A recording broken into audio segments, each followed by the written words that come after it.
이번 주 포항 MBC 뉴스를 한 번 더 정리해보는 시간 뉴스 브리핑 시작하겠습니다. 네, 반갑습니다. 네, 반갑습니다. 이번 주에 굉장히 좀 주말 사이에 화제가 돼가지고 저희가 보도한 사건이 있었잖아요. 국힘의 김석기 의원이 예, 김석기 의원. 네, 지난주 금요일 날 있었던 토요일이죠. 토요일 날 있었던 일인데 국민의힘 그 원내 대책 회의가 그 당시 이제 화상 회의로 진행됐는데 김석기 의원이 좀 문제가 될 수 있는 발언을 그 당시에 좀 했습니다. 그래서 저희들이 월요일 날 좀 급하게 리포트를 제작을 했는데요. 김석기 의원이 이제 한 이야기가 이틀 전에 이제 일본을 방문하고 왔는데 한일 의원 연맹 뭐 이런 차원에서 뭐, 올림픽 때문에 뭐 여러 명의 의원들이 같이 갔었는데 거기서 이제 뭐 자민당 그 정부 관계자들로부터 좀 이야기 들었다. 그래서 지금 일본의 집권 자민당 정부는 내년 대선에서 우리 한국이 정권 교체가 되길 바란다. 또 그리고 이제 이 일본 자민당 정부가 문재인 정부하고는 도저히 대화가 될 수 없다고 생각한다. 최근에 이제 우리 한 1, 2년 전부터 계속 이제 한일 관계가 좀 좋지 않죠. 그렇죠. 그 책임이 이제 어쨌든 문재인 정부한테 있다. 그래서 대화가 안 된다. 그래서 제발 정권이 좀 바뀌어서 정상적인 대화가 됐으면 좋겠다. 뭐 이런 식의 발언들. 그다음에 지난 4월 우리 서울시장, 부산시장 선거 결과에 대해서도 당시에 자신이 이제 전화를 받았는데 일본 정치인들로부터 네, 참 국민의힘이 이겨가지고 참 축하한다. 또 그리고 내년에 꼭 정권을 바꾸길 희망한다. 이런 얘기까지 이제 했다. 이렇게 해서 좀 논란이 일었죠. 그래서 그 대한민국 국회의원이 어떻게 보면 그 내정 간섭에 해당될 수도 있는 그런 의미를 가질 수 있는 그 일본 정부 관계자나 아니면 일본 정치인들의 어떤 그 발언을 가감 없이 이렇게 전하는 게 맞느냐 거기에 대한 이제 지적들 비판 여론이 많았습니다. 그래서 더불어민주당 최고위원회의에서도 뭐 이게 논란이 돼가지고 도대체 이게 어느 나라 정당인지 알 수 없다, 알 수 없다. 일본 네, 네, 정당인지 헷갈릴 정도다. 네. 그리고 이제 구한말 일본의 나라를 팔아먹던 친일파의 모습이 아닐까 생각된다. 뭐 이렇게 예. 좀 강하게 비판하기도 했습니다. 그리고 또 이제 이 문제가 특히 또 더 문제가 될 수 있는 건 최근에도 이제 일본 방위백서에서 독도 영유권을 또 주장해가지고 또 논란이 되고 있고 올해도 그다음에 또 주한 일본 총괄공사가 문재인 대통령을 상대로 또 비하 발언을 그랬죠. 또 했죠. 이런 와중에서 그 일본 측의 어떤 그 우리나라 정권이 바뀌길 바란다 이런 말들을 과연 우리나라 정치인이 이렇게 전달하는 게 맞냐 거기에 대해서 좀 자질이 있나 뭐 이런 비판 여론들이 많았습니다. 사과도 했던데 보니까. 사과는 사과도 이게 사과라고 하기에는 그쵸. 뭐 좀 외국 그렇죠. 보도라고 하더라고요. 네, 뭐 본인이 하신 말씀을. 자기가 다 이렇게 이야기해놓고 뭐 그렇게 말을 하는 것 자체가 그러니까 이제 자기 제 발언의 취지가 왜곡 보도되어 있는 점이 안타깝긴 하지만 뭐 이렇게 얘기했네요.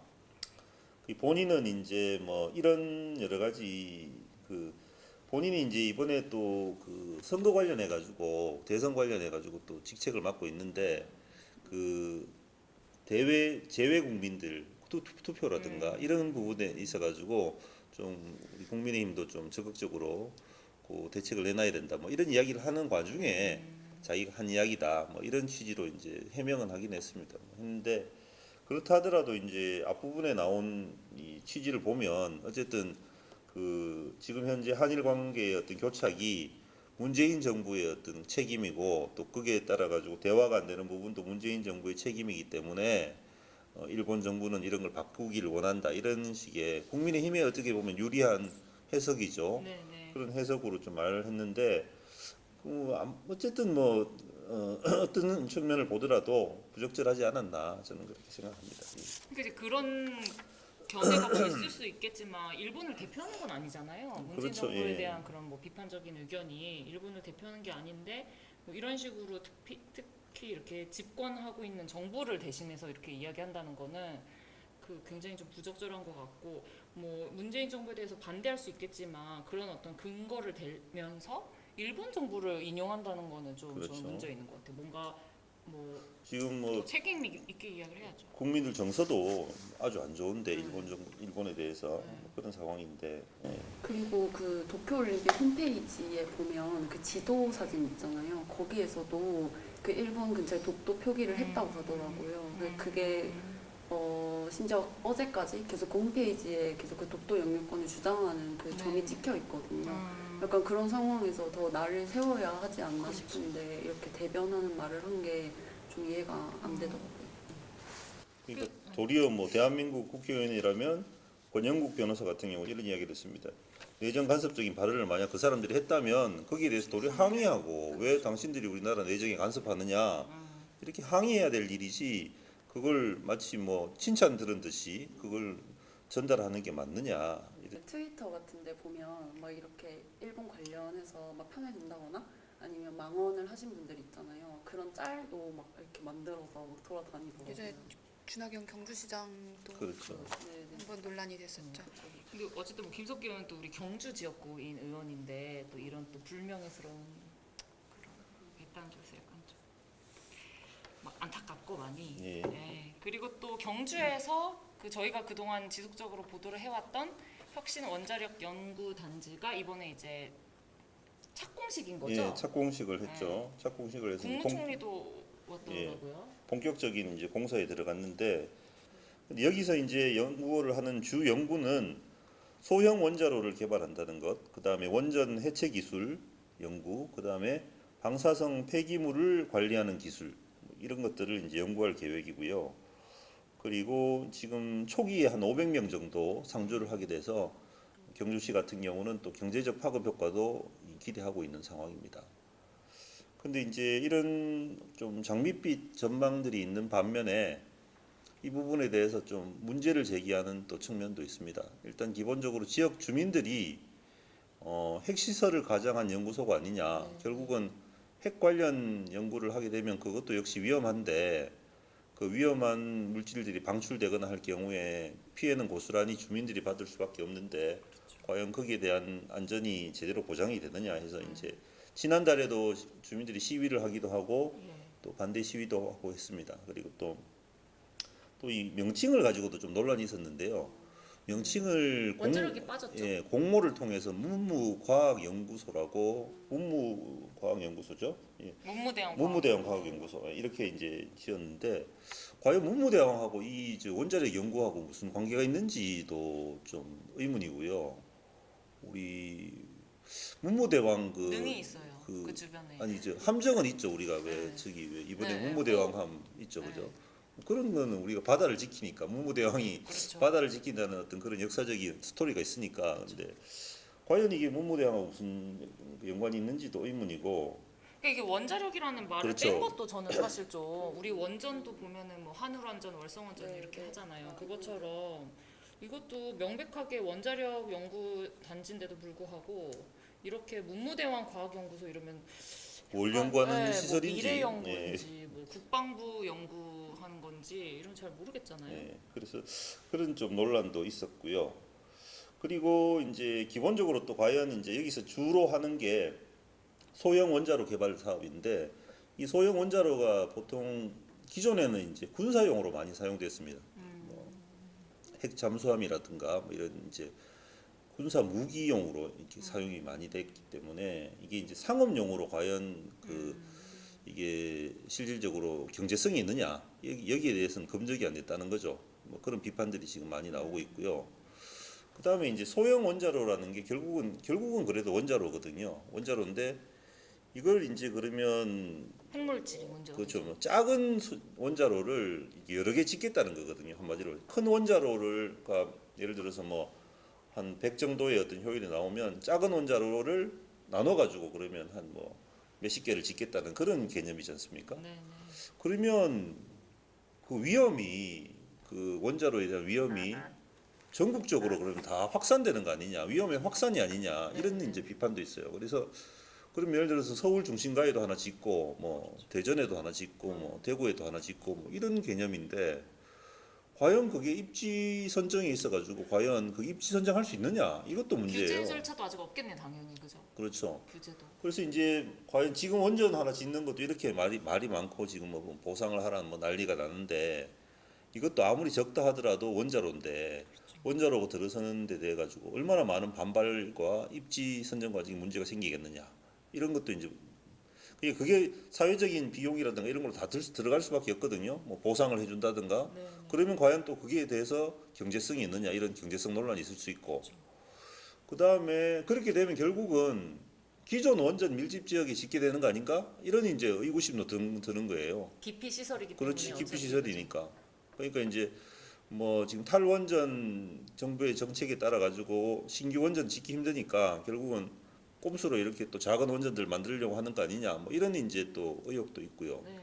근데 이게 그 간포읍에 이렇게 다발적으로 이렇게 적게 막 이렇게 다 지어지는 거잖아요. 그걸 지어질 수도 있다는 거죠. 그러니까 뭐 그렇게 가능성이 지어질 있다는 수 거죠. 연구를 있는데 중 뭐 이게 대표분 말에 따르면 국제적으로 아직 검증이 안 됐다고 하는데 소형 원자로 기술 자체가 그죠? 그렇죠. 아직 예. 그 미완성된 기술이어서 이거를 이제 그러니까 이게 어떻게 이제 될지 해봐야 작은 돼요. 원자로를 만들 수 있는데 과연 이게 상업적으로 과연 의미가 있느냐는 거죠. 그러니까 경제적으로. 그러니까 아무리 우리가 기술은 만들 수 있잖아요. 어떤 뭐 상품도 만들 수 있는데 그게 상업적으로 그 어떤 산업적인 가치가 없으면 굳이 이렇게 막대한 돈을 들여서 연구할 필요가 없죠, 사실. 그러니까 이제 결국에는 소형 원자로로 전기를 얼마나 생산해낼 수 있냐 이게 그렇죠. 중요한 거 아니에요? 그리고 상업적으로 거기에 한다는 드는 얘기. 여러 사회 경제적인 비용들이 얼마나 또 네. 드느냐 하는 것도 또 계산을 해봐야 될 그렇죠. 거고. 했을 때 이게 이익이 나야 상업용으로 그게 그렇죠. 의미가 있는 예. 거잖아요. 그래서 뭐 일부에서는 연구를 위한 연구가 아니냐 뭐 이런 비판도 있습니다. 그래서 뭐 원자력계에서 계속 어떤 이런 연구들을 어쨌든 계속 진행돼야 되니까 탈원전 기조 속에서 어쨌든 간에 뭐 이런 연구들이 계속 이루어지는 거 아니냐. 또 일부에서는 또 뭐 하는 이야기는 뭐냐면 정부가 탈원전 정책을 하는데 신규 원전은 안 짓게 하더라도 네. 이런 연구라도 해줘야지 그래도 원자력계를 달랠 수 있다.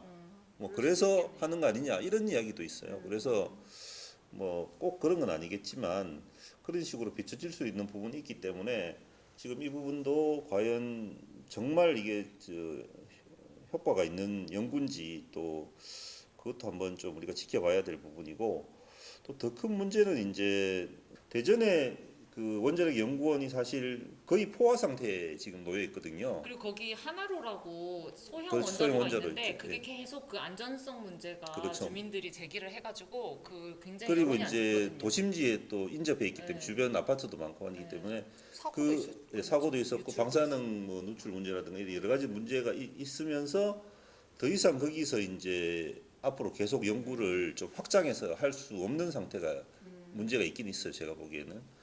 그래서 이제 이 경주 그 연구 단지가 만들어진 배경도 제가 보기에는 그런 거고요.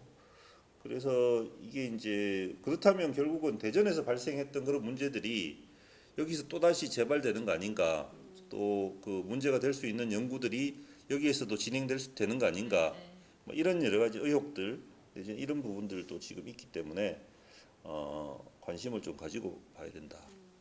그리고 저는 지난달 우리 브리핑할 때도 한번 잠깐 말씀드렸었는데 이 부분 관련해 가지고 저는 제일 걱정되는 게 지진입니다. 사실은 그렇죠. 지금 이 부분도 역시 연구 단지인데 과연 이게 연구 단지가 진짜 들어도 되는 곳인지, 그죠? 되는 곳인지 위치가. 지금 아직 우리 그 동남권 활성단성 지진 네. 그 조사. 지도가 안 나왔지 않습니까? 네, 그죠? 네. 조사가 이루어지고 있는 단계이기 때문에 지금 역대급 강진이 발생했던 경주에 이런 또 연구소가 어쨌든 핵 관련 연구소인데 굳이 여기다가 지을 필요가 있냐 이거죠. 저는. 그러니까 지금 월성원전 부지도 그렇죠. 사실 이 활성단층과 좀 연관돼 있을 그래서 수 뭐 있다 이래서 기존 원전은 우리가 어쩔 수 없이 만약 뭐 그 당시에 어떤 그 인식 수준이라든가 지진이 발생하지 않았던 상태에서 우리가 지어졌다 하더라도 강진이 5.8 강진이 발생한 그 상황 이후로는 이거는 사실 경주시에서도 경주시장님도 적극적으로 나서서 이건 못 지켜야 될 일이지 시민들 안전을 생각한다면 이거를 문제 없다고 900억이나 도리어 경주 시비를 네, 네. 그 지원해가면서 유치를 했거든요. 네. 그것도 방패장 그 했는 돈으로 받은 보상금을 이런 행정들을 저는 좀 이해가 안 돼요. 그래서 과연 시민들을 위한 행정인지 그것도 의문이고 전국에 얼마나 많은 땅들이 있습니까? 그 많은 땅들 중에 굳이 강진이 발생한 경주에 굳이 이 핵 관련 연구소를 왜 짓냐는 거예요. 근데 이제 포항 지진 같은 경우는 지열 발전소 관련됐다라고 이제 결론이 그렇죠. 났지만 경주 지진은 사실 그런 게 없고 사실 뭐 천재지변이 맞다 그렇죠. 네. 이런 지금 확인이 됐잖아요. 그리고 지진 규모도 굉장히 컸고 그렇죠. 그리고 이 당시에 경주 시민들이 지진 때문에 엄청나게 그 공포심도 많이 갖고 그리고 또 지진도 있지만 원전 걱정도 사실 경주 시민들이 많이 했거든요. 근데 여기에 또 이 바로 그 인접한 곳에 이렇게 또 대규모 원자력 그러니까 지금 문제가 뭐냐면 경주 같은 경우는 위험에 밀집화해요. 계속 위험을 더 가중시키는 겁니다. 제가 보기에는. 넥스터도 왜냐하면 그렇고요. 이게 왜 경주로 이렇게 자꾸 오냐 하면 기존에 원전이 있으니까 주민 수용성이 좋다는 거예요. 야 어차피 원전이 있는데 원전도 있는데 뭐 이것 좀 하면 어때? 이런 식이에요. 이왕 우리 저 뭐냐 버린 지역 아니야. 뭐 그러니까 뭐 이거 하나 더 하자. 막 이런 식이에요. 그 자꾸 이런 식으로 위험을 자꾸 가중시키는 것. 지금 뭐 동남권이 가장 전 세계적으로도 지금 밀집도가 높고 밀집도가 높은 원전 밀집도가 높은 세계적으로 지역 아닙니까, 그죠? 거기다가 또 다시 또 이런 그 원전 연구단지도 마찬가지로 핵 시설인데, 핵 관련 시설인데 이런 것들은 참 그러니까 참 환경단체에서도 그동안 지속적으로 동남권의 어떤 그런 원전 밀집이나 위험성에 대해서 경고를 했는데 그럼에도 불구하고 이렇게 더더군다나 이번 그 문재인 정부에서 이런 연구단지를 대규모로 추진한다는 게 좀 아이러니하긴 하네요, 그죠? 참 지진은 근데 우리가 뭐 특별히 막을 수 있는 저도 뭐 그렇죠. 그때 경험해보고 취재도 했지만 그리고 뭐 그 그게 이후에 아니어가지고. 연구를 통해서 그럼 과연 경주 지역이 뭐 괜찮다, 그래도 좀 지을만하다라든가 뭐 그런 연구 결과라든가 그런 바탕하에 한다면 모르겠는데 지금 이거는 저는 상식적으로 이해가 안 돼요. 이게 뭐 반핵 단체라든가 환경 단체 이런 이야기를 떠나가지고 상식선에서 말씀드리는 거지 않습니까? 근데 이거 지을 때 그러니까 뭐 타당성이라든지 안전검사 이런 걸 일절 안 한 거예요. 그냥. 그런 거는 뭐 특별히 그러니까 뭐 안전성 환경 영향 검사. 평가라든가 이런 거는 제가 한 걸로 알고 있는데 뭐 그런 부분들 조사도 하긴 하겠죠. 이게 뭐 그래도 핵 관련 시설인데 전혀 그런 거 없이는 진행 안 되겠죠. 근데 이제 과연 원전 지을 때만큼의 어떤 안전도라든가 안전성이라든가 이런 것들 규제라든가 이런 걸 받는지는 한번 검증을 해봐야 되겠죠. 예. 근데 이 부분은 저희가 좀 약간 걱정이 되지만 그런 상태로 어쨌든 지켜볼 수밖에 없는. 뭐 지금 뭐 이제 착공했으니까 네. 문제가 있으면 뭐 네. 그것도 뭐 중단해야 되겠죠. 네, 중단해야 될 문제가 발생하면 중단해야 되는 거고 저희들이 또 어떤 문제가 있는지 계속 취재를 좀 해야 안 되겠습니까, 그렇죠? 그 다음에 또 저는 좀 이해가 안 가는 일이 저희가 보도가 됐었었는데 그 신월성 원전이라고 네. 월성 원전 옆에 이제 새로 경수로 원전을 지었는데 그게 이제 가동한지 그렇게 오래되지는 10년 안 된 걸로 알고 있는데 이 원자로 바닥에서 뭐 쇠뭉치 같은 게 뭐 많이 예. 나와가지고 근데 이게 뭐 좀 한선 해명도 그렇고 좀 잘 이해가 안 가는 부분이 예, 많더라고요. 이게 좀 약간 이제 공학적인 부분이라서 좀 약간 좀 어려운 부분인데 이게 그 원자로에는 기본적으로 냉각수가 있습니다. 냉각수가 공급이 되고 냉각수를 통해 가지고 이제 전기를 발생시켜 가지고 네. 또 터빈을 돌려 가지고 전기를 네. 생산하지 않습니까? 네. 그래서 이 냉각수가 말 그대로 냉각수이기 때문에 냉각수가 부족하면 예를 들면 냉각수가 갑자기 이제 소실되는 어떤 상황이 네. 발생하면 이게 원전 사고로 이어질 수 그 있어요. 열이 이제 핵 열이 이제 분열 열이 이제 안 열을 되니까 식히지 못하니까 그러면 이제 용융으로 가고 노심 용융으로 가고 이렇게 해서 이제 뭐 과거 후쿠시마 사고라든가 네. 이런 것도 마찬가지거든요. 적정하게 냉각수가 공급되는 게 가장 중요합니다. 원전에서는. 그래서 이제 냉각수가 중간에 어떤 이유로든 이게 좀 줄어들 수가 있잖아요. 예를 들면 뭐 어디 구멍이 나거나 아니면 뭐 어디서 균열이 발생해서 셀 수도 있고 그럴 경우에 빨리 이제 냉각수를 보충을 해줘야 돼요. 네. 그리고 보충할 수 있는 관을 냉각수 관 밑에다가 이렇게 하나 T자 형태로 붙여놨어요. 이렇게 붙여놨어요. 그럼 냉각수가 위에서 돌 거고 부족해지면 냉각수를 공급하는 거예요. 충전관이라고. 근데 충전관은 돌고 있는 냉각수는 실제 열이 굉장히 높아요. 말이 냉각수지 냉각시킨다는 의미지 이 냉각수의 실제 온도는 거의 200, 8, 90도 정도 될 아주 고온이에요. 그게 돌고 있고 네. 네. 그게 부족해지면 물을 채워 넣는데 그러니까 증발도 많이 하겠네요. 그렇죠. 그죠? 그게. 그래서 이제 채워 넣는 물이 찬물이에요. 그러니까 이 물만큼 온도가 높지 않죠. 이 물하고 온도가 같으면 상관없는데 아주 낮은 온도에 그 물이 공급이 돼요. 그러면 요 만나는 지점에서 그러면 이게 이제 금속으로 된 배관이니까 열 팽창이 일어날 수 있죠. 팽창과 수축이 일어날 수 있죠. 그러다 보면 이게 찬물하고 뜨거운 물이 만나는 지점이 굉장히 약해질 수가 있는 거예요. 그러니까 그래서 이제 그 부분에 어떤 열 충격을 완화시켜 주기 위해서 그 관 안에다가 또 관을 하나 짧은 관을 하나 넣는 거예요. 그 만나는 지점에다가 한 60cm 되는 정도 관인데 두꺼운 관을 그러면 그 관이 바깥에 있는 관으로 전달되는 열을 좀 감소시켜주는 충격을 감소시키는 역할을 하는 거죠. 그러니까 이해되겠습니까? 네. 맞죠. 그게 선생님인 줄. 그 이제 중간에 끼워 넣는 관, 네. 그 관이 탁 이제 빠진 거예요. 빠져가지고 이렇게 돌아다니면서 원자로 바닥까지 흘러 들어간 거죠. 그러니까 아, 그게 발견된 거예요? 그게 이제 발견된 거예요. 아, 쇠뭉치가 다른 게 아니고 그건 거예요? 그러니까 금속 관이죠. 아. 그래서 이제 그 역할이 굉장히 중요한 거죠. 그러니까 이제 그 뜨거운 물하고 그 낮은 수온의 물하고 만나는 지점에서 네네. 그 배관이 잘못되면 이제 그 뭐 수축과 팽창을 하면서 영향을 받아서 어떻게 뭐 좀 빨리 뭐 어떻게 손상이 간다든가 이런 부분들을 막아주는 역할을 하는 거니까. 네. 그런데 이제 가장 이제 의문은 이게 왜 탈락했냐는 거. 기본적으로 이게 만들 때 제대로 만들었으면 탈락 안 했을 건데. 그래서 원안위에서 조사를 해보니까 부실시고. 잘못 붙였구나. 예, 그래서 이제 홈에 끼워가지고 잘 해가지고 이걸 좀 해야 되는데 그게 이제 제대로 안 됐던 거죠. 그래서 이제 그게 탈락이 됐고 2차적으로는 그래서 이제 기본적으로 시공 당시에 부실 시공 문제가 일단 기본적으로 있고요. 그 다음에 그 감지가 안 됐어요. 그러니까 이제 이런 이물질이 돌아다니면 이물질 감지기라는 게 있어가지고 이걸 감지를 제때 하면 원자로 가동 중단됩니다. 일단 왜냐하면 이런 이물질이 돌아다니면 안 되니까 그렇죠. 예, 중단을 빨리 자동으로 중단시켜야 되는 거예요. 네. 그래서 이게 얼마 동안 감지기가 작동 안 했는지도 모르고 그다음에 이게 언제 이탈했는지도 사실상 지금은 알 수가 없어요. 그럼 그런 게 또 있을 수도 있겠네요. 그래서 이제 그 계획 예방 정비를 하면 결과 보고서를 보면 자세히 보면 나오는데 이물질 몇 개를 발견했다. 이런 게 꼭 나와요.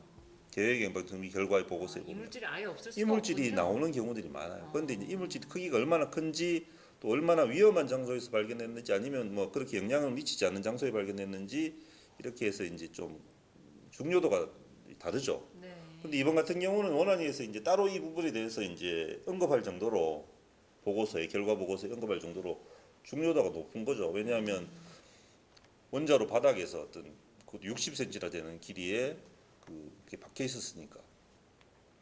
그래서 이제 이게 이렇게 간 것도 문제고 이게 이제 감지기에 검출이 안 된 것도 문제인 거죠. 그러니까. 예. 그래서 이런 부분들이 문제가 있는데 그 더 큰 문제는 뭐냐? 그러면 이렇게 이제 했으면 이제 그 문제가 된 건 회수를 하고 이제 정비를 마쳤는데 그러면 이제 빠졌으니까 거기다 끼워 넣어야 될 거 아니에요. 네. 안 끼워 넣겠다는 거예요. 그러니까 어. 그거 없이 빠진 상태로 그냥 운영을 하겠다는 거죠. 그러니까 이해가 안 되는 게 설계 당시에는 분명히 이게 이제 필요하다고 이제 넣은 장치 아닙니까, 그죠? 네.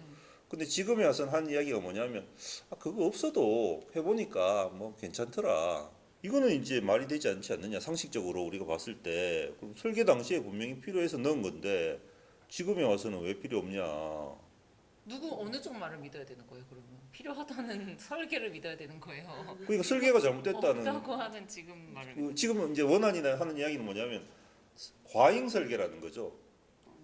지금에서 하는 이야기는 근데 이거 신업상 1억이는 이제 얼마 안 됐으니까 그렇고 점점 이게 오래 가동할수록 그런 부분이 충분히 문제가 될 수 있는 거 아니에요? 그렇죠. 그러니까 문제가 되면 문제가 된 것까지도 좋은데 그러면 다시 보완을 해야 될 거 아닙니까? 네. 원 설계대로.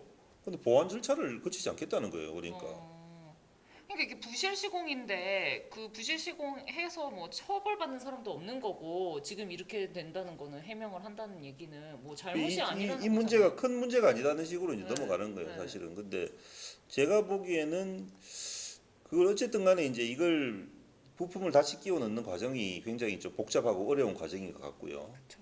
그러다 보면 결국은 이제 원자로 가동 중단 기간이 이제 길어질 수밖에 없고 결국 돈 문제거든요. 제가 보기에는 결국은 원전의 모든 안전 문제는 돈 문제예요. 제가 보기에는 이 안전이 도외시 되는 거는 돈 때문이다. 결국은 지금 같은 경우도 물론 원자력 안전 기술원이라든가 이런 데서 이제 보정을 하고 네. 원안위에서 이제 오케이 하고 넘어간 거죠. 넘어갔지만 과연 이게 진짜 과학적인 검증을 거친 건지 저는 솔직히 의문이거든요. 그 이게 냉각수랑 관련된 부품이라고 한다면은 굉장히 중요한데 원전 그렇죠. 안전에 있어서 예.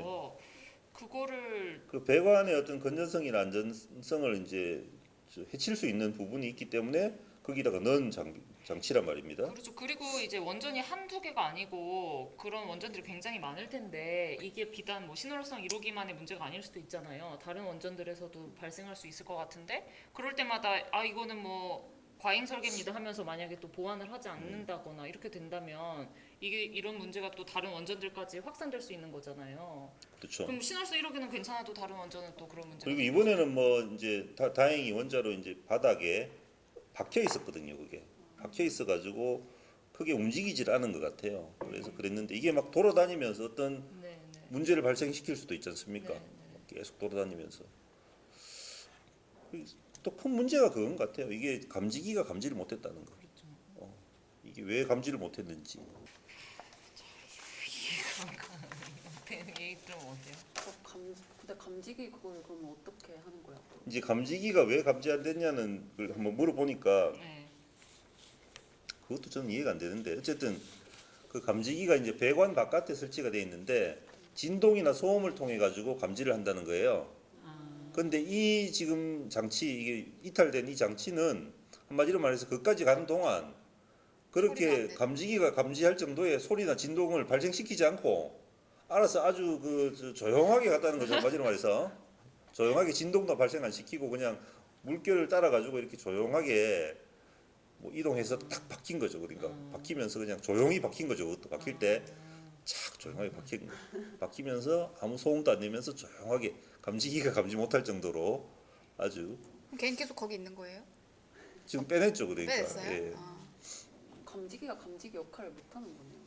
감지기 뭐 소리 없이 지나간 걸 수도 있지. 그러니까 이 쌤뭉치 이 친구가 잘한 건지 잘한 감지기가 그러니까- 잘못한 건지 그러니까 이게 저는 좀 그 이상한데. 뭐라고 할까요? 이게 뭐 과학이 그냥 신앙처럼 되는 거예요. 그러니까 감지기는 절대 오작동될 가능성이 없다는 가정하에서 하는 이야기 아닙니까 지금? 얌전하게 그 믿으라는 갔다는 거예요 게. 저희들한테 그렇죠. 그냥 우리는 못 믿겠다는 거고 그러게요. 그러니까 왜 이 원자력계에서 하는 이런 이제 한수원에서 하는 이런 그 지금 정밀한 그 감지기를 네가 왜 불신하냐 이런 거예요 지금 어떻게 보면. 그러면 그렇게 조용하게 갈 수 있는 어떤 가정이라든가 상황을 우리한테 설명해 줘야 돼요. 어떤 그렇죠. 환경에서 그렇게 조용하게 갈 수 있는지. 그렇죠. 만약 그렇게 조용하게 갈 수 있다면 그 조용하게 갈 수 있는 것도 감지를 해야 될 거 아닙니까 어쨌든. 그렇죠, 감지기인데. 그건 앞으로 그럼 감지 안 할 거예요. 그러면 그렇게 조용하게 가는 거는 그렇죠. 말이 안 되는 거죠. 그래서 60cm인데. 그렇지. 60cm면 그래도 한 이만한데. 네, 되게 길어요. 60cm. 이만한데. 이거는 한선에게 한번 질문. 거의 뭐 신앙입니다. 신앙, 공개 종교입니다. 질문. 종교 제가 보기에는 이런 식의 이야기는. 하여튼 뭐 거기까지는 해명이 없었다는 거죠. 그 뭐 원안위 회의록이나 뭐 이런 데서도 그 이상 보고서에도 이게 원안이 이 이상은 원안 위원들한테까지는 이게 보고가 안 됐어요. 음. 그냥 이제 원안이 차원에서 사무처 차원에서 그냥 아, 전결해가 결정해서 이제 그냥 오케이 하고 넘어간 거예요. 근데 이 과정도 제가 좀 의심이 드는 건 뭐냐면 솔직히 지금 최근에 그 원전 한 세 개 정도가 지금 막 네, 네. 가동하면서 네, 뭐 네, 네. 뭐 야당에서는 도리어 뭐 네, 그걸 네. 가지고 뭐 누구 탈원전 한다더니 뭐 네, 네. 뭐 이러냐 뭐 때문에. 이런 식으로 뭐 하냐하고 뭐 이렇게 했는데 네. 거꾸로 이야기해서 그게 사실 지금 뭐 이런 제대로 정비 안 된 상태에서 사실 그렇게 밀어붙인 거 아니냐는 생각도 들어요. 어떻게 보면 지금 뭐 이런 여름철 지금 전력 수급이 네, 네. 굉장히 필요한 상황이니까 네. 그래서 원안위에서도 이렇게 빨리빨리 결정해 준 거 아닌가 뭐 이런 것들도 사실 원안위원들도 좀 검토를 해보고 좀 원안위원회 회의도 붙여야 될 사안이 아닌가 저는 그렇게 생각하거든요. 그러니까 이거는 회의도 안 붙이고 그냥 바로 그렇죠. 정결로 했다. 예, 사무처 뭐 정결로. 그럴 사안이다라고 판단을 했겠지만 과연 그럴 사안인가 이게 그러니까 이게 전력 수급 때문에 뭐 원전을 빨리 많이 돌려야 되는 것도 뭐 필요하겠지만 하여튼 그럴수록 이렇게 안전 문제들이 좀 도외시 될 수밖에 없는 그런 양면이 있다는 거를 그래도 그렇게 되면 우리 지역에 또 그만큼 위험 그렇죠. 우리 부담이 지역- 커진다는 거를 그렇죠. 네, 좀 오늘 그래서 브리핑 저는 항상 생각하는 거지만 원전을 서울에 지어라. 잘 운영될 수 쓰는 있는 사람들이 그냥 자기들 번역별로 거기서- 이렇게 예, 하나씩 번역별로 저희가 항상 북한 얘기하는 북한강 상류에다가 지으면 되거든요. 잘 각자 이렇게 잘 네. 관리하고 이렇게 그리고 그 포스코인데 포항의 이제 그 환경 문제, 대기 오염 문제가 이제 심각하다 이런 이제 우리가 보통 이제 잘 알고 있잖아요. 대기가 별로 좋지 않다. 특히 뭐 미세먼지 많은 날에는 굉장히 막 목도 칼칼하고 이런 경우가 많다. 그런 이제 생각들이 많아서 시민들이 이제 직접 대기 오염 측정을 했었다라고 이제 말씀을 드렸었는데 그 결과가 이제 나왔어요. 그래서 이제 그걸 저희가 보도를 해드렸는데 좀 충격적인 거는 포항이 광양보다 더 대기질이 좋지 않았어요. 그러니까 광양도 비슷한 시기에 했고 4월 달쯤에 우리도 이제 그때 했는데 포항이 광양보다 전반적으로 그 중금속 대기 중에 중금속 농도가 더 높고 근데 또 이게 문제가 되는 게 뭐 여러 가지가 있잖아요. 중금속이 종류가 철도 있고 망간도 있고 아연 뭐 이런 여러 가지가 있는데 지금 포항 같은 경우에는 철, 망간 이런 게 굉장히 광양보다 거의 뭐 9배, 망간은 9배, 철은 3배 넘게, 서너 배 이렇게 많았고 다른 중금속들도 농도가 높은 편이어서 제가 그 의대 교수하고 인터뷰를 했었었는데 이게 그러니까 뭐 철이나 뭐 아연이나 이런 특정 중금속 농도가 높은 것도 물론 문제인데 이따가 말씀드리겠지만 여러 중금속이 농도가 같이 높으면 이게 더 위험하대요. 더 안 좋대요. 서로 이렇게 상승작용을 일으켜가지고 그러니까 뭐 특정 중금속이 높은 지역이 있을 수 있잖아요. 근데 그런 데보다도 포항은 사실 더 좀 안 좋다. 왜냐하면 전반적으로 골고루 많기 때문에 중금속 종류별로 다들 그래서 그런 게 좀 안 좋고 그다음에 우리가 이제 미세먼지 보통 1급 발암물질이라고 해가지고 미세먼지가 건강에 안 좋다라는 건 이제 잘 알고 계시잖아요. 그래서 뭐 염증 반응을 일으키고 뭐 이런 건 다 알고 계실 텐데 기관지나 이런 데 안 좋다는 거. 근데 이제 중금속이 또 미세먼지하고 결합하게 된대요. 중금속이 미세먼지하고 결합하면 이 미세먼지의 독성이 더 강화가 돼서 염증 반응이나 뭐 혈관 내 그런 반응 좋지 않은 염증 반응들을 더 강화시켜서 더 증상이 더 심해질 수 있고 더 많은 지병이나 이런 걸로 나타날 수 있다. 그래서 이제 중금속별로 보면은 이렇게 그 일으킬 수 있는 질병들이 있잖아요. 뭐 철은 혈관 쪽에 안 좋다 그러고 또 망간 같은 경우도 신경 쪽에 안 좋다고 하거든요. 근데 이제 그런 것들이 포항은 이제 농도가 미세먼지랑 결합해서 더 이렇게 더 안 좋을 수 있는 영향을 주는 거예요. 악영향을. 그래서 이게 그동안 보니까 저희 포항에 대도동 이번에도 이제 대도동 측정소가 있다 이렇게 얘기를 하시더라고요. 여기서 이제 미세먼지를 측정하는 곳인데 여기서 이제 중금속은 측정을 안 한대요. 그러니까 중금속을 측정한 거는 이번에 거의 처음인 것 같고 미세먼지를 제외한 중금속은 그래서 중금속 농도가 상당히 높게 나왔다는 점에서 좀 문제가 심각하고 그래서 이런 좀 이번에 조사는 이제 시민들이 이렇게 모아서 대학에 맡긴 조사고 이런 조사 결과를 가지고 이제 시민들이 촉구하는 거는 공신력 있는 정부 조사가 필요하다. 그래서 이런 중금속에 대한 그래서 그런 얘기를 하는 거였고 그래서 실제로 또 보면은 포항 지역이 그 건강 영향 조사를 국립환경과학원이 했었었는데 국가산업단지 주민들을 대상으로 포항이 사실 사망비가 제일 높게 나왔거든요.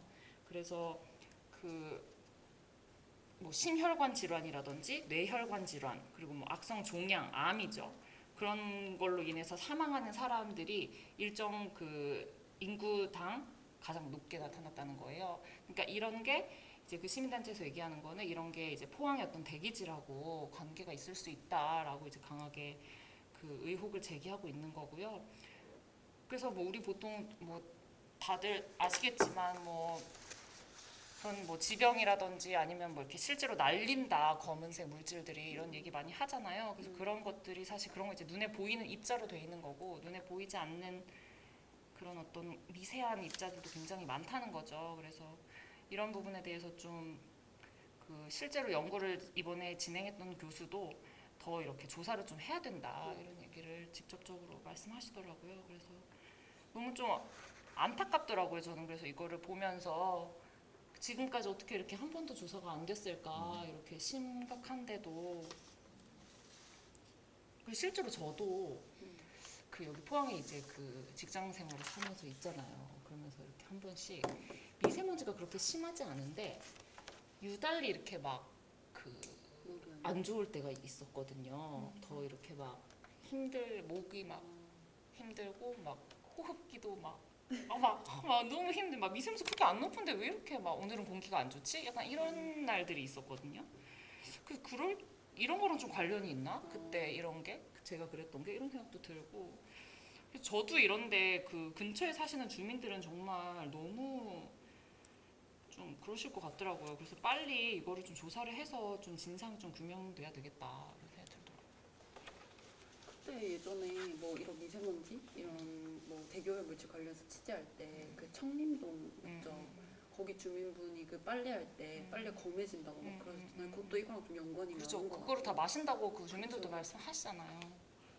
그래서 기관지도 되게 안 좋다고 그분들 같이 얘기해 주시더라고요. 그러니까 이제 뭐 자동차나 이런 데서도 이런 뭐 질산화물, 황산화물 같은 미세먼지 일으키는 물질들이 나오긴 하지만 중금속은 사실 잘 안 나오는 걸로 알고 있거든요. 근데 이제 중금속 같은 경우는 공단에서 나오는 게 맞아요. 그래서 이런 공단에 대한 관리가 좀 있어야 된다. 그리고 또 이번에 좀 놀라운 게 제가 기사는 쓰지 않았는데 흥해 쪽에 이제 대조군으로 해가지고 흥해 쪽에도 한 군데 설치를 했었었는데 측정소를 흥해 쪽도 안 좋게 나왔어요. 그러니까 중금속이나 이런 농도가 그 남구 지역이랑 거의 비슷하게 나왔거든요. 큰 차이가 없게 나왔어요. 그래서 그거를 이제 그 바람의 영향이라고 얘기를 하시던데, 그러니까 흥해도 공기가 그래도 좀 더 나을 거라고 생각하시는 분들이 많은데 이번 조사 결과만 가지고 놓고 보면 큰 차이가 없었다. 그 바람의 어떤 영향 때문에 결국에는 이런 공단의 영향을 북부 지역 주민들도 일정 부분 받고 있고 노출돼 있다. 그런 건 또 좀 이렇게 의외였던 것 같아요. 조사가 필요하겠어요. 네. 그리고 우리 그 중학생 여중생 불법 성매매 강요로 인한 보복 폭행 사건이 있어서 굉장히 지역 사회에 큰 충격을 줬는데 이때 그 대책 중에 하나로 이후에 사건 발생 이후에 그 중학생들 실태 조사, 중고등학생들 실태 조사를 한다고 했었잖아요. 그 결과가 이제 나온 거죠. 이제 온라인 채팅 이용에 대해서 조사를 했는데 한 중학생 2천여 명, 고등학생 1,000여 명을 대상으로 이렇게 조사를 실시를 했어요. 그랬더니 이제 좀 전 놀랐던 게 대답을 한 중학생들이 한 10% 정도가 그러니까 10명 중에 1명이 채팅에서 이런 만남을 제안받아 본 적이 있다는 거예요. 중학생이. 네. 그래서 되게 생각보다 되게 많잖아요. 진짜 10명 10%. 중에 1명이면은. 반에서 3명 정도가. 네. 그래서 그리고 실제로 만나기도 했다는 거예요. 실제로 만난 학생도 10명 중에 1명. 네. 만남까지 이어진 경우. 만났다고 처벌할 수는 없나? 이거 처벌 다 해야 되는 거 아닌가? 물론 그 만남이라는 게 뭐 모두 뭐 성매매는 아니죠. 아니겠지만, 네. 그렇겠지만 네. 그래도 그러니까 위험할 수 그러니까. 있는 위험한 수도 있는 거잖아요. 그래서 뭐 그런 그런 결과가 이번에 좀 나왔더라고요. 보니까. 근데 이 친구들이 이렇게 이런 뭐 온라인 채팅이라고 하죠. 이런 걸 하는 게 별다른 이유가 없어요. 그냥 이제 제일 큰 게 거의 이유 없다. 그냥 특별한 이유가 재미로 그죠? 없다는 거고 두 번째로 많았던 게 심심해서. 그러니까 애들이 보통 이제 우리나라 같은 경우는 이제 실외에서 하는 활동이라던가 이런 걸 많이 못 하잖아요. 뭐 이렇게 실내에서 뭐 있을 수밖에 예, 없죠. 보통 이제 뭐 운동이라던가 이런 거를 뭐 북미나 뭐 이쪽처럼 많이 하지 못하고 보통 실내에서 뭐 이제 뭐 공부나 아니면 뭐 PC방 아니면 이런 이런 매체랑 더 가까워질 수밖에 없는 환경에 놓여 있으니까 자연스럽게 이런 채팅이라던가 이런 걸로도 이어지고 있는 거 아닌가 그런 생각이 들더라고요. 온라인 매체 이용률이 굉장히 높으니까 네네네. 결국에는 그렇게 타고 네, 다른 간다는 거구나. 활동을 할 수 없는 그런 제약이 많으니까 온라인 매체를 많이 이용하게 되고 그러면서 자연스럽게 이런 낯선 사람과의 이런 연결도 쉬워지게 되는 거 아닌가 이런 생각이 들었어요. 그래서 또 저도 그때 당시에 한번 그 채팅 그래, 어플을 했었었죠. 해봤잖아요. 그때도 거의 몇 분 만에 연락이 뭐 1분 만에 뭐 거의 뭐 저한테 뭐 만나자는 거예요. 그래서 제가 거짓말 쳤죠. 저 16살인데 괜찮으시냐라고 했더니 괜찮다. 자기가 바로 오겠대요. 그 사람 몇 살이었어요? 38살이요. 와 38이요? 네. 바로 오겠다는 거예요. 그래가지고 어디 계신데 했더니 경주에 있는데 자기가 포항에 바로 오겠다는 거예요. 뭐 그럴 정도로 근데 그분뿐만 아니라 그 사람뿐만 아니라 계속 와요. 그런 메시지가. 근데 그런 걸 계속 하고 있는 거예요. 그러니까 이게 대책이 필요한데 그래서 실제로 여성가족부에서도 조사를 했었는데 최근에 이제 올해 상반기에 발표한 통계였는데 2018년도에 이제 2018년도 통계를 조사했더니 이런 아동 청소년을 대상으로 한 이 성을 사고 파는 이런 범죄의 91.4%가 이런 SNS를 통해서 이루어지는 거예요. 그러니까 온라인상에서 다 이루어지는 거죠, 대부분이. 그러니까 그 정도로 위험도가 높은 어떤 그런 상황인데도 이런 아이들이 이렇게 여전히 아무 제약 없이 이용하고 있는 거예요. 그래서 실제로 이제 여가부에서도 이런 어플이라던가 이런 걸 이렇게 고발도 하고 실제로 했었어요. 근데 이제 특별히 이렇게 아직까지 어떤 대책으로는 내놓지 못하고 있는 상황이거든요. 그러니까 경찰에서도 이런 법이 없으니까 이걸 단속할 수 없다는 입장이더라고요, 보니까. 그래서 이런 관련해서 이런 대책이 시급한 것 같은데. 이거 뭐 대책이 조금만 나와도 금방 이거는 사라질 수 있을 것 네, 같은데. 그래서 실제 대책이 뭐 이렇게 그 성인 인증을 하고 뭐 어플 하게끔 뭐 이런 거 본인 인증이 필요하게끔 그런 절차가 마련되긴 했는데 사실 그 절차라는 게 그리고 그거 뭐 안 지켰다고 해서 네, 그리고 또 부모님 그냥 그렇지, 뭐 도용해가지고. 도용해서 하고 하겠죠. 그러니까 좀 실효성 있는 대책이 좀 필요할 것 같은데 어떤 게 있을지 뭐 다들 한번 고민을 해봐야 할 때라고 생각합니다. 그러니까 이제 우리 눈에는 안 보이니까 네. 특히 어른들 같은 네. 경우에 그리고 그런 일이 네. 있을 줄 그리고 모르는데 여성에서도 하셨던 말씀이 이제 이번에 주관식 답변도 있었는데 어떤 어플을 이용하냐 채팅을 할 때 그렇게 했는데 물론 이제 뭐 카카오톡 오픈 채팅이라던가 이런 것도 있었지만 진짜 저희는 모르는 어플 있잖아요. 뭐 땡땡 어플, 뭐 어쩌고 어플 처음 들어봐요 저도. 그런 어플들을 애들이 많이 사용하고 있다는 거예요. 그러면 어른들은 모르는 그런 어플 통해서 애들이 그렇게 계속 이용을 하고 있는 건데 어쨌든 그렇게 보면 좀 사각지대가 있는 거잖아요.